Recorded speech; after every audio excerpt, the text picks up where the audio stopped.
The day my husband called my mother a burden was the day everything in my life quietly began to break, even though at the time, I didn't realize it yet. My name is Emily Carter, I'm 34 years old, and until that night, I believed I had built a stable, respectable life just outside Chicago, in a quiet two-story house with a white porch and a backyard big enough for summer barbecues. My husband, Daniel, was the kind of man people admired the moment they met him, confident, successful, always in control. He ran a growing consulting firm downtown, wore tailored suits and spoke in calm, measured tones that made others listen. To the outside world, we were that couple. The ones who had it together. The ones people quietly envied. And then there was my mother, Margaret. She was 62, soft-spoken, and recently recovering from a series of health issues that had slowly taken away her independence. Just 3 weeks before that night, she had moved in with us temporarily after her doctor suggested she shouldn't be living alone. I told myself it was the right thing to do. She was my mother. The woman who raised me, who worked double shifts when I was a kid just to keep food on the table, who never once made me feel like I was anything less than her entire world. Bringing her into my home wasn't a question. It was a responsibility. At first, everything seemed manageable. I set up the guest room on the first floor so she wouldn't have to deal with the stairs. I stocked the kitchen with her favorite foods, adjusted my schedule to take her to appointments, and tried to keep things as normal as possible. Daniel didn't say much in the beginning. He just nodded, gave short responses, and buried himself deeper into work. I noticed it, but I ignored it. I told myself he just needed time to adjust. That's what I kept telling myself. Until that night. It was a Tuesday, just after 7 p.m., and the three of us were sitting at the dining table. The overhead light cast a warm glow across the room, and for a moment, everything looked almost peaceful. My mother was quietly cutting her food into small pieces, moving slowly, carefully. I remember watching her hands. They used to be so steady. Daniel was scrolling through emails. On his phone, barely touching his plate. The silence wasn't loud, but it was there. Heavy. Waiting. And then, without warning, my mother spoke. Her voice was gentle, almost hesitant. She asked Daniel if he could help drive her to a specialist appointment the following week, since I had a shift I couldn't miss. It was a simple request. Reasonable. Normal. I looked up expecting a quick yes, maybe even a polite smile. Instead, Daniel slowly set his phone down on the table. The sound was soft, but it felt sharp. He leaned back in his chair, exhaled once, and then looked directly at her. For a second, no one spoke. And then he said it. Calmly. Clearly. Like it was the most logical thing in the world. I'm not rearranging my schedule for this, he said. My chest tightened, but I stayed quiet. I was waiting. Waiting for him to soften it. To explain. To fix it. But he didn't. He looked at me instead, his expression unreadable. We can't keep doing this, Emily, he added. This isn't sustainable. I felt something shift inside me, something small but sharp. What do you mean? I asked, my voice quieter than I expected. He didn't hesitate. Not even for a second. I mean, he said, his tone still calm, still controlled. Your mother can't stay here like this. I'm not going to take on a burden. The word hung in the air. Burden. Didn't echo. Didn't need to. Because in that moment everything in the room seemed to stop. My mother's hands froze mid-motion. The fork rested against her plate, unmoving. I couldn't see her face right away, but I didn't need to. I could feel it. The weight of it. The silence stretched longer than it should have, thick and suffocating. I opened my mouth, but nothing came out. Not a word. Not a single sound. And then slowly I turned to look at my mother. She didn't argue. She didn't defend herself. She didn't even look surprised. She just sat there. Still quiet, her eyes calm in a way that didn't match the moment at all. And that was the part that stayed with me. Not what Daniel said, but how she reacted. Because for the first time that night, I had the strange, unsettling feeling that my mother wasn't as helpless as she seemed. And that, maybe, Daniel had just made a mistake he wouldn't be able to undo. For a few seconds, no one moved, and the only sound left in the room was the faint hum of the refrigerator from the kitchen behind us, steady and indifferent, like it did not care that something fragile had just been cracked open at that table.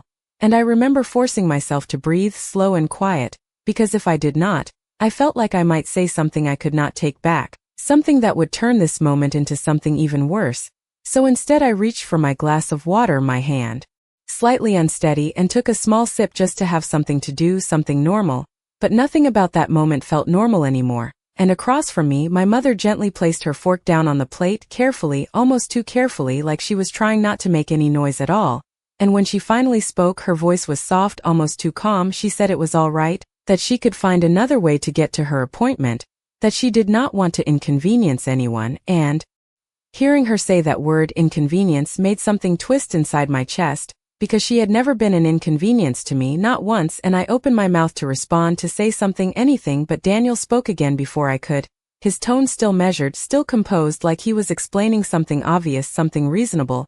He said this was exactly what he meant, that small things like this were already adding up, that it was not just about one appointment or one favor, it was about what came next, the long term, the adjustments, the cost, the disruption to our routine, and with every word, I could feel the distance between us growing, subtle but undeniable, like a quiet line being drawn across the table that I had not seen before but suddenly could not ignore.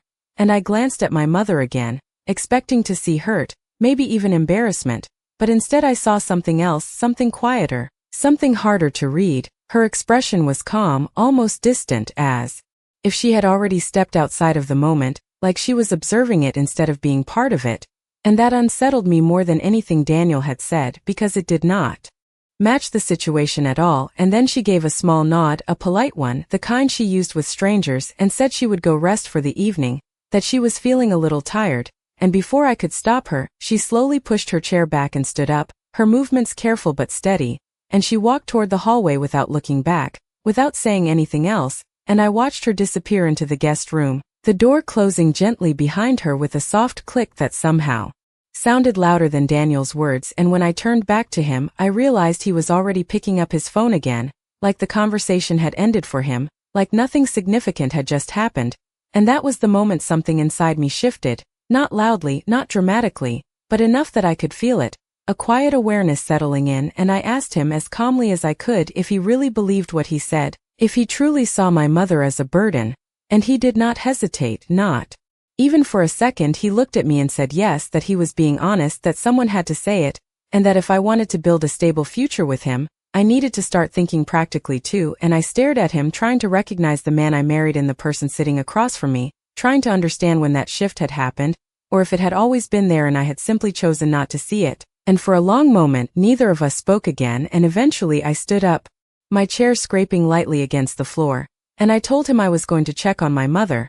And as I walked down the hallway, the house felt different, quieter in a way that did not feel peaceful. And when I reached the guest room door, I paused, my hand hovering just above the handle, because something deep inside me was telling me that whatever I was about to step into, whatever I was about to see on the other side of that door, was not going to be what I expected at all. I slowly pushed the door open, expecting to see my mother lying down, maybe resting quietly with the lamp turned off, but the moment the door moved just a few inches, I realized something was different. The room was not dark, the bedside lamp was on, casting a soft yellow light across the walls, and she was not in bed at all. She was sitting upright on the small chair near the window, her posture straight, her hands resting calmly in her lap, and for a brief second I just stood there watching her, because something about the way she was sitting did not match the image I had of her over the past few weeks. There was no sign of weakness in that moment, no hesitation, no fragility, just stillness, controlled and deliberate. And when she heard the door, she turned her head slightly toward me, her expression composed, almost thoughtful, like she had been expecting me to come in. And that feeling, that quiet sense that she already knew something I did not, sent a small chill down my spine, and I stepped inside, closing the door gently behind me, my voice softer than I intended when I asked if she was okay, and she gave a small nod, the same polite nod she had given at the table, but this time it felt different, less like resignation and more like a decision already made. And she told me she was fine, that I should not worry, that everything would be handled. And the way she said it made me pause, because it did not sound like reassurance, it sounded like certainty, like she was not asking for help, not expecting anything from anyone. And I frowned slightly, confused, asking her what she meant, but she only smiled faintly, a quiet, almost knowing smile that I had not seen in years. And she told me that sometimes people reveal who they really are at the exact moment they think they are being the most honest, and that all we can do is pay attention. and I stood there trying to process her words, feeling like I had stepped into a conversation that had already been happening without me, and before I could ask anything else, my phone vibrated in my hand, sharp and sudden in the quiet room, and I glanced down at the screen, seeing Daniel's name, followed by a short message that made my chest tighten again. He said he had an early meeting in the morning and would be leaving before sunrise, like he was already moving on, already closing the door on everything that had just happened, and I looked back up at my mother, about to tell her, but she simply nodded again as if she already knew, as if none of it surprised her, and then she stood up slowly, her movements steady, not rushed, not weak, and walked toward the small dresser near the wall, opening one of the drawers and taking out a neatly folded envelope, placing it on the surface without opening it, just resting her hand on top of it for a brief moment, and I noticed something then, something small but unmistakable. Her hands were no longer shaking the way they had been earlier that evening.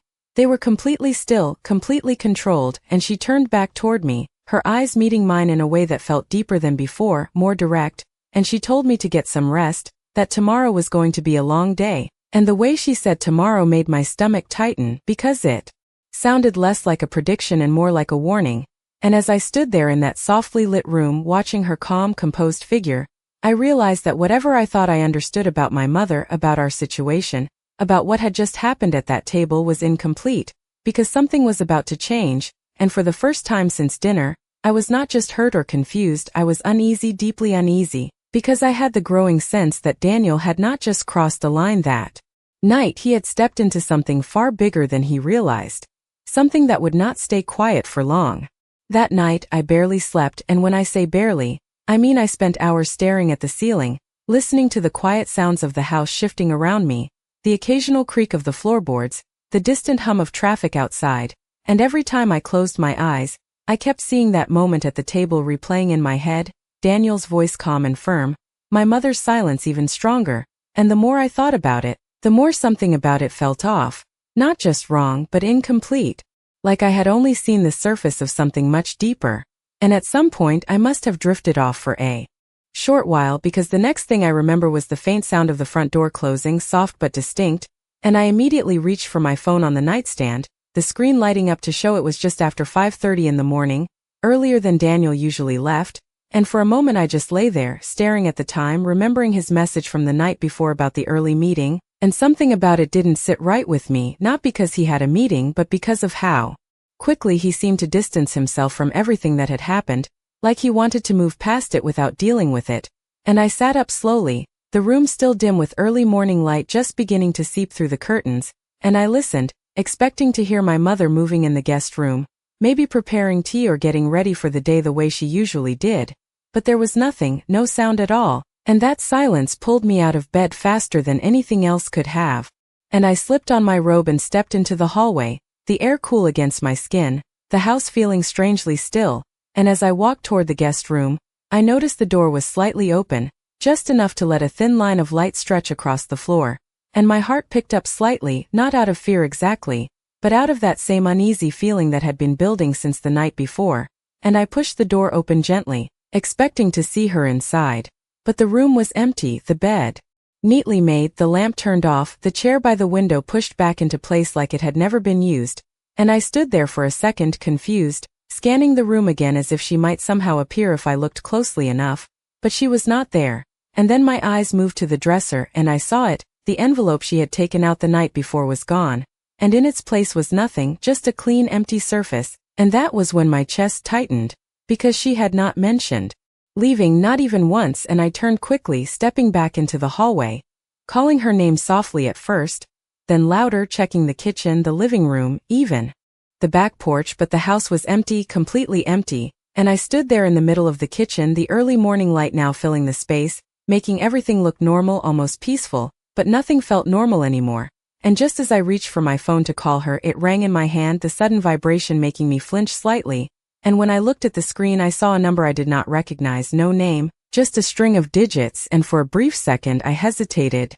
Something inside me telling me this call mattered, that whatever was on the other end was connected to everything that had just started unfolding, and slowly I lifted the phone to my ear and answered, my voice steady but cautious as I said hello, and the voice that responded was calm, professional, and completely unexpected. asking if I was Emily Carter, and then pausing just long enough to make my heart start racing before adding that they were calling regarding my husband, Daniel, and that there had been a situation that required my immediate attention. And in that moment, standing alone in my quiet kitchen with my mother gone and Daniel already out of the house, I felt everything shift again, sharper this time, faster, like the calm surface of my life had finally cracked open, and whatever was coming next was already in motion.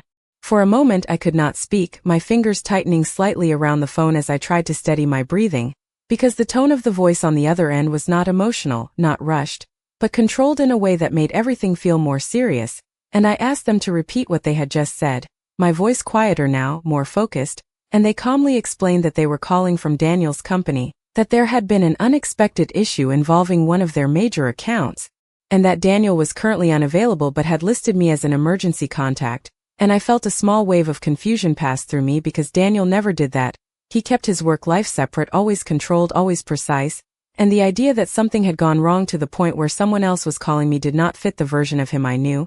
And I asked what kind of issue they were referring to, but the person hesitated, choosing their words carefully, saying only that there had been a sudden disruption involving a financial agreement and that several internal systems had been locked overnight, accounts frozen, access restricted, and that Daniel had been called into an urgent meeting early that morning.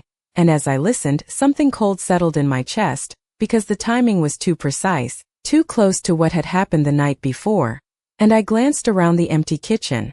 Again, the sunlight now brighter, illuminating everything in sharp detail, making it impossible to ignore the absence of my mother, and I asked if Daniel was safe, and they assured me he was, that this was not a physical emergency, but a situation that required immediate resolution, and that was when they added something that made my grip tighten even more. They said that one of the key stakeholders involved in the disruption had requested to speak directly with me as well, and I froze for a second because that made no sense. I had nothing to do with Daniel's business, I was not part of his company, I was not involved in his deals, and I asked why anyone would need to speak with me, and there was a brief pause on the line before the person responded, their tone shifting just slightly, becoming more formal, more careful, as they said that the request had come from someone who claimed a direct personal connection to me, and for a moment my mind went completely blank because there were not many people who could fit that description. Not many people who would be connected to both me and Daniel in a way that mattered. And then slowly one thought began to form, quiet at first but growing stronger with every second, and I asked the question before I could stop myself, my voice barely above a whisper, asking who had made the request, and the answer came calmly, clearly, like it had been waiting on the other side of the line the entire time. They said the name Margaret Lewis, and everything inside me seemed to pause, not just my thoughts, not just my breath, but something deeper, something instinctive, because in that moment, standing alone in my kitchen holding that phone, I realized that my mother had not simply left the house that morning, she had stepped into something connected to Daniel, something connected to his company, and whatever it was, it had already begun to unfold without me.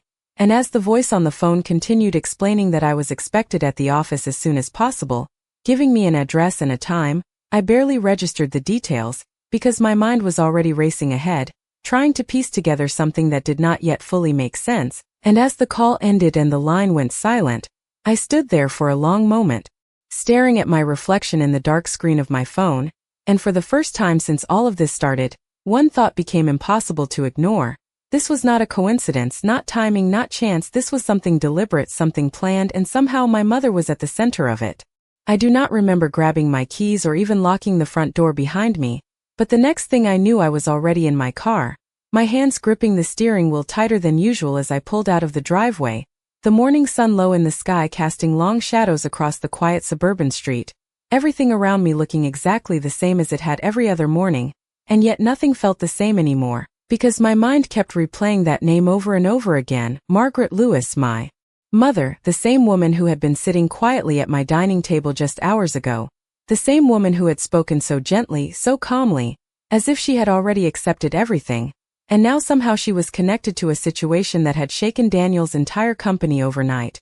And the more I thought about it, the less it felt like coincidence and the more it felt like something intentional, something carefully set in motion, and I pressed slightly harder on the gas as I merged onto the highway, the traffic already building but moving steadily, my thoughts racing faster than the cars around me, trying to piece together a version of my mother that I had never fully seen before, because there had been signs, small ones, things I had noticed but never questioned, like how she never seemed worried about money even after her health declined, or how she always brushed off questions about her past with vague answers and soft smiles, or the way she carried herself sometimes, especially last night, not like someone fragile, but like someone choosing to appear that way, and that realization sent a chill through me, because if that was true, then everything I thought I knew about her was incomplete, maybe even wrong.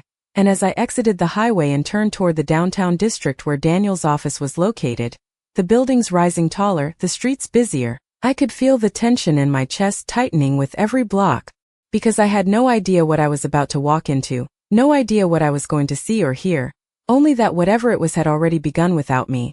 And when I finally pulled into the parking structure and stepped out of the car, the air felt colder than it should have for that time of year, sharp against my skin as I made my way toward the glass doors of the building, and the moment I stepped inside I knew something was wrong, not because anyone said it, but because of the way people were moving, fast but controlled, voices lower than usual, conversations cut short the moment I passed by, and I recognized a few of Daniel's employees, people I had seen at company events, and they all had the same expression, tense, uncertain, like they were waiting for something they could not predict. And I walked straight to the front desk, my voice steady as I gave my name, and the receptionist's reaction was immediate, her posture straightening slightly as she picked up the phone and made a quick call, her tone shifting to something more formal, more careful, and within seconds, she nodded and gestured for me to follow one of the assistants who had just appeared at her side.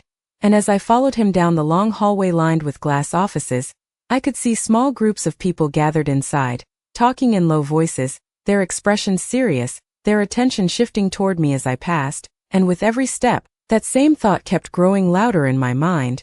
This was not just a problem, this was something bigger, something controlled, and when we finally stopped in front of a large conference room at the end of the hall, the assistant paused, his hand resting lightly on the door handle as he looked at me for a brief second, almost like he was measuring something, and then he opened the door, and in that moment everything inside me seemed to stop, because sitting at the far end of that long table, calm, composed, and completely in control, was my mother, Margaret, and across from her, with a look I had never seen before, not confident, not composed, but tense and uncertain, was Daniel, and neither of them looked surprised to see me.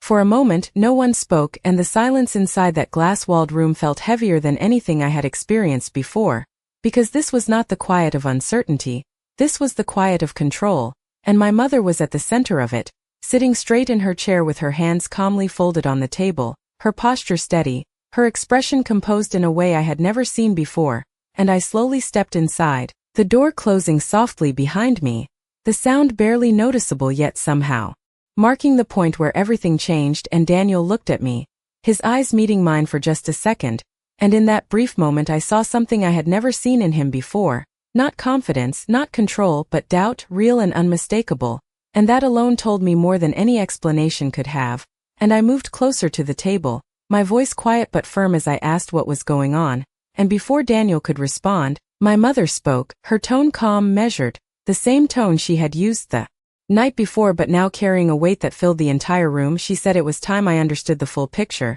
and something in the way she said it made me stop, made me listen, because this was no longer just about what happened at dinner, this was something that had been building long before that moment, and she turned slightly toward Daniel, her gaze steady, not angry, not emotional, just certain, and she said that respect was never something you demanded when it was convenient, it was something you showed even when you believed you did not have to. And Daniel shifted slightly in his chair, his jaw tightening, but he did not interrupt, and that alone felt strange because he always interrupted, always controlled the conversation, but not now, not here. And my mother continued, explaining that the company Daniel had built, the contracts he relied on, the stability he believed was permanent, were all connected to a network of partnerships and investments that he had never fully questioned, never fully understood. And as she spoke, I felt my heart start to race, because I could see the realization forming on Daniel's face, slow but undeniable, and she placed a single document on the table, sliding it forward just enough for both of us to see, and I glanced down at it, the pages filled with legal terms, company names and signatures, but one name stood out immediately, her name, Margaret Lewis, listed not as a client, not as a minor investor, but as a primary stakeholder in one of the key entities tied directly to Daniel's largest account.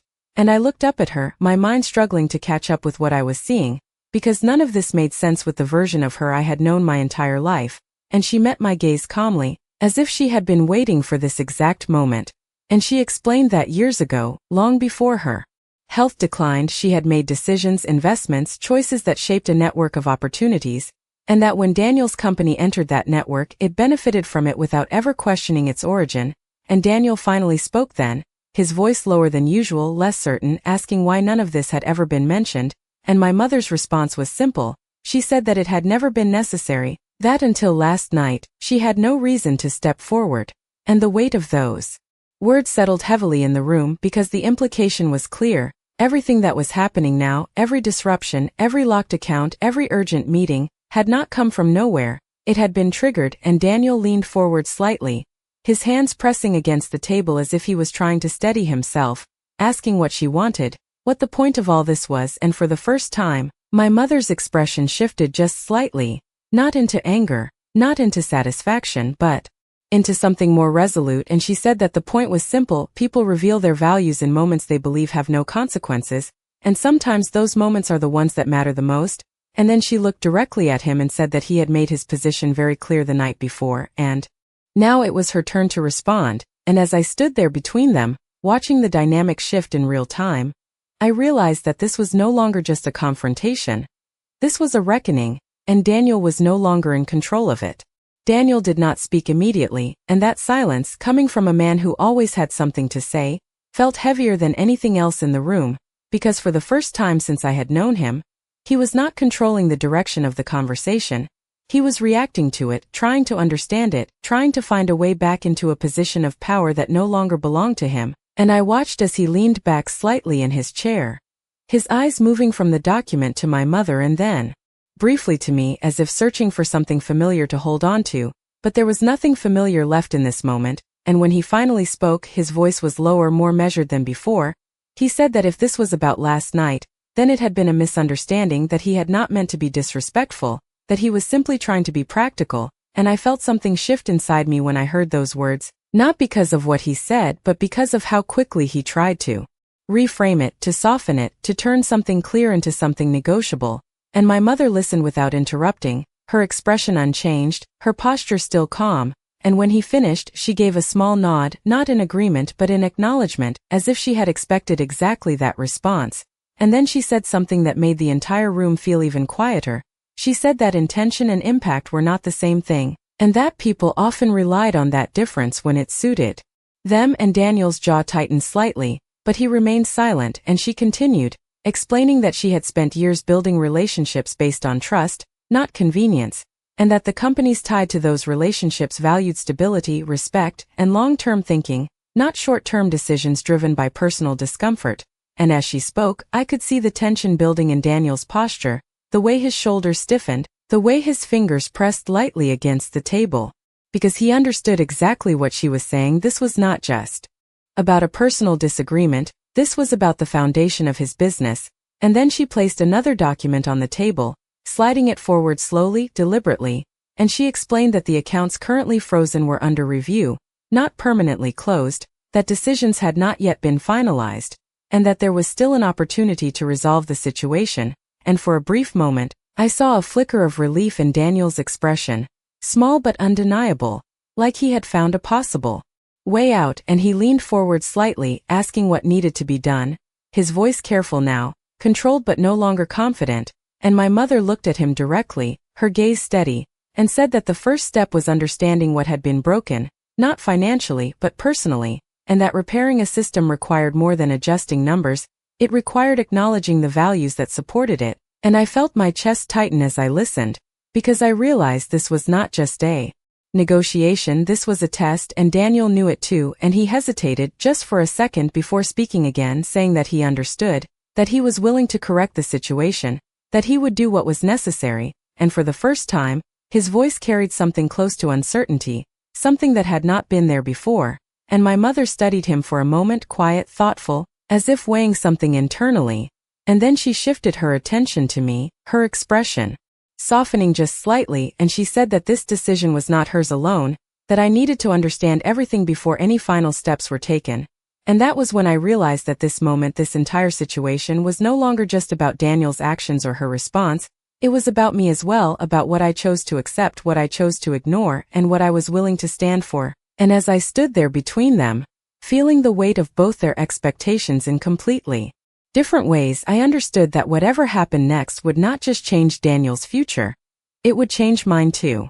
For a long moment I did not say anything, and the silence that followed felt different from the ones before, because this time it was not about tension or uncertainty, it was about choice, and I could feel both of them watching me in completely different ways, Daniel with quiet urgency, my mother with calm patience. And I looked down at the documents on the table again, the numbers, the names, the structure of everything Daniel had built, and for the first time, I saw it clearly not as something stable and untouchable, but as something dependent, something connected to decisions and relationships that went far beyond him. And slowly I lifted my gaze and looked at him, really looked at him, not as my husband, not as the man I had defended and trusted for years, but as the person who had sat across from my mother the night before and reduced her to a single word without hesitation. And I asked him one simple question. I asked him if nothing had happened today, if none of this had unfolded, would he have changed anything about what he said?